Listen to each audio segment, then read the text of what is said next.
হাসিনার আমলে কিন্তু একটা জিনিস ভালো ছিল ভাই, এটা আমার ভালো লাগছে। হাসিনা যাই করুক না করুক, হাসিনার এই কাজের লাগে আমি ঠিকই হাসিনারে ধন্যবাদ জানাই। হাসিনা কি করতো, এই যে নির্বাচন আইলে হ্যাঁ বেডি 5 দিন 1 সপ্তাহ বন্ধ দিয়ে লাইতো, বাসায় সবাই রোস্ট বিরিয়ানি পোলাও রাইন্দা আমরা ইচ্ছা মতে খাইছি।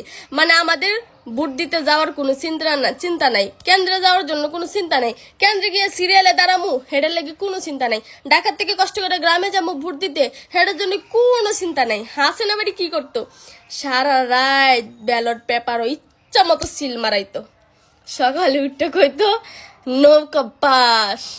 আর এখন চিন্তা করতে হয় কোন দিন গ্রামে যাবো, 12 তারিখটা কবে আইব, কোন জায়গায় গিয়ে পুট্টা দিমু।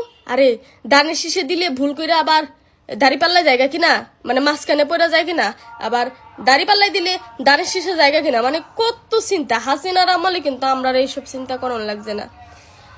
আমরা বাসায় বয়ে রইছি, ঘুমাইছি, খাইছি, আমরা টিভিতে বয়ে বয়ে দেখছি, কইছে এইবারও প্রধানমন্ত্রী হাসিনাই হইছে, হাসিনাই পাশ করছে। যাই বলো না কেন হাসিনার কিন্তু বুদ্ধি আছে, এটা কিন্তু বলতে হইব। হাসিনার মতো এত মেধাবী আপা বাংলাদেশে একটা নাই, আর কোনোদিন আইতো না। এই নির্বাচনের লেগে কেন তোমরা এত চিন্তা ভাবনা করতেছো?